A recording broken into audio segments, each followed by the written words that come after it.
Okay, President Biden, this is a little concerning now.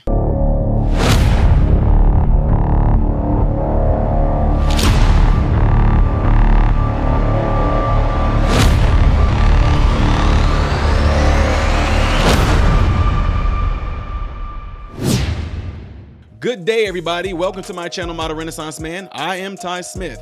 I want to thank every last one of you guys for taking time out of your day to view my content. If you like my content and you want to see more of content regarding these political views, yada peanut butter, be sure to click this right here, right now. Not saying that, oh, this, see, guys, y'all need to understand something. This is no longer a thing of you're liking a video because you like me or you like what the video is about. I wish that YouTube would change it from those thumbs up to thumb downs being recommend this to me to thumbs down saying don't recommend this type of content to me. Be really easy, won't it? Because it has nothing to do with you liking the video per se. It means you simply want this type of content consistently recommended to you. Is all that's what it means. I wish they would just say that. All right, and don't forget to follow me on the outlets you see up here and down here, those particular platforms, all right? Appreciate it. Yeah, you guys all seen the title, and I know that y'all can probably figure out what this is going to be about. It is not looking good in this particular case regarding President Biden, especially in a key state like this. This should be concerning, or should it? Because, you know, last time, you know, when folks thought there was going to be this huge wave and all this, by the time voting came around, things were different. But not to get too much of my thoughts into this, I'm going to let y'all check this out first and see what y'all think.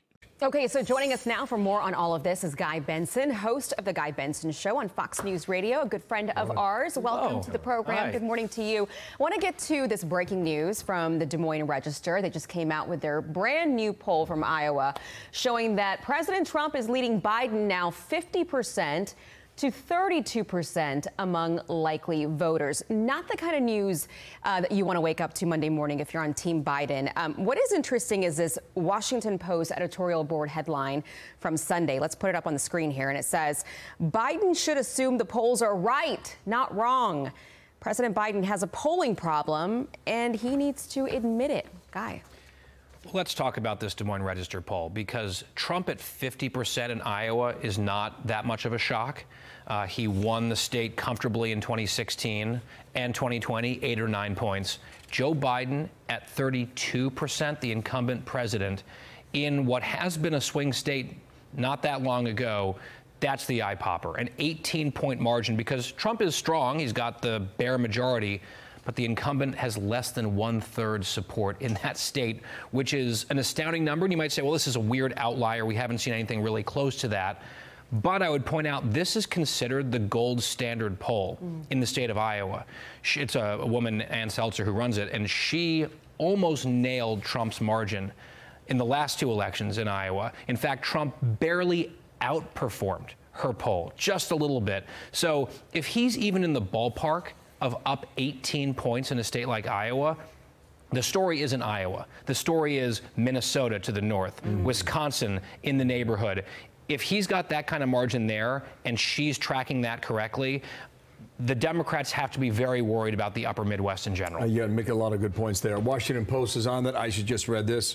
Here's some CNN on the Sunday over the weekend. Watch. Joe Biden trailing Trump in key battleground states and polling well behind your Senate colleagues who are running for re-election. How can you look at these statistics, these numbers, and not conclude that Joe Biden is a drag on the ticket? Oh, that's not going to be the case. But look at the numbers. Well, that's one poll. I mean, you're happy for your colleagues, I'm sure, but Biden is underpolling all of them. So it's obvious, everybody sees it, and we'll see where it goes from there. Meanwhile, Trump's got a decision to make in whether or not the vice president on his ticket really matters. All right, here's a couple things. Insiders predict Rust Belt Republican, possible Trump VP pick could flip Biden votes in key swing states, talking about J.D. Vance. Here's the quote from a Republican strategist. He would be a lot of help across the entire Rust Belt, could help pick up winning working class Democrat votes in places even outside his home state of Ohio. He would be an asset everywhere, really, but especially in states like Pennsylvania, Michigan, and Wisconsin. It's not ironic that we picked that right now with the Des Moines Register poll out a moment ago. Is J.D. Vance in there? I guess he's in the mix. He's in the mix. Do you see it that way? He's in the mix based on all the reporting.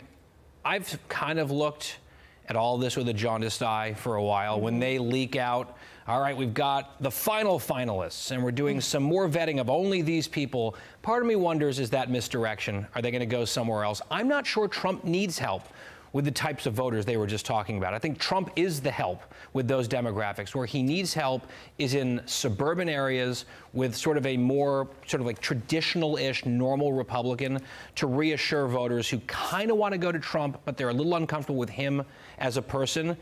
That's the type of person I would urge him to pick, but he's going to make his decision, and it's going to be a dramatic, I think, discussion all the way to the very last second. So let me ask you, though, because Bill and I were talking about this during the break. I mean, this is the VP. Obviously, people are going to come out to the voting polls and booths for President Trump. But the VP, I mean, could really clinch this when it comes to independents, female voters. How is Nikki Haley really out? The former president says she's out, and said that in no uncertain terms. So if you take it, but is it a word, misdirection?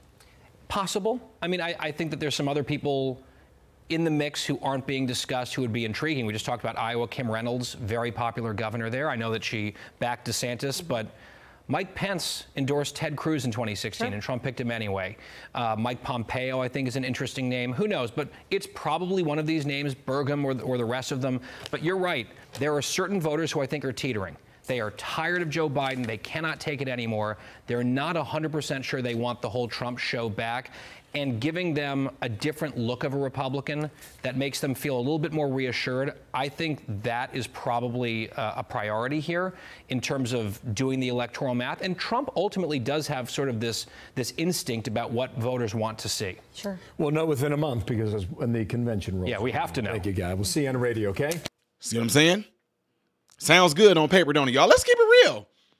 I'm not expecting nothing, therefore I won't be disappointed. I know that when the time comes to vote, let's see how accurate these polls are going to be. Because after November, we will be able to go back and say, remember when they said in Kansas, this is what it looked like for President Trump? This actually would end up happening. Remember when they said in such and such, this is what it looked like for President Trump? This actually, remember what they said it looked like for President Biden? Well, this actually what it looked like. That's what I'm saying. Regardless, I'm just saying, whoever wins, we will still be able to look back and go, remember they said that Biden was losing this key state and he actually lost. Or we'll say, remember they said Biden was losing in this key state? Well, he actually won. You know, as long as there is no things like they say about God, no power, dominion, and majesty. Y'all didn't catch that middle word right there, didn't y'all? Yeah. Anyway, what do y'all think? Do you think this is all just, oh, this poll says this poll says that, this is the poll, this is the college, blah, blah, blah, blah, blah, blah, blah? Or you guys are still like, I don't care what any poll say. I am waiting until November comes around. That way we will be able to see all these people. Y'all, come on, yeah, let's keep it real. 4 years ago, there was parades with Trump flags on all these trucks, big long lines of folks. And look what happened. So my question to you, what makes you think that this time is going to be different? That's all I'm saying. I want to know, what makes you American people think that this time is going to be different? I know he said, this time let's make it too big to rig. Well, let's keep it real. You guys all know I'm voting Trump, so don't sit here and think, oh, you must be no, before you jump to conclusions. I'm just being realistic, right? Last time were we too big to rig because President Trump apparently got more votes than any other president, except Biden that same year, you know. Y'all already know what I'm thinking. Y'all know what I'm thinking. Anyway, let me know what y'all thoughts are in this particular case by leaving it in the comments below after this video. Do you think Trump is definitely going to completely obliterate Biden this time? Do you think, oh, it's going to be close? Do you think all these polls are wrong? Whatever it is, let me know in the comments, all right? I'm Ty Smith, Model Renaissance Man, hoping and praying that y'all hit this right here before y'all get out of here, all right? No, I hope and pray every last one of you guys have food, shelter, and clothing, and most of all, I pray every last one of you guys are in great health mentally, physically, emotionally, and spiritually. God bless you all through Jesus.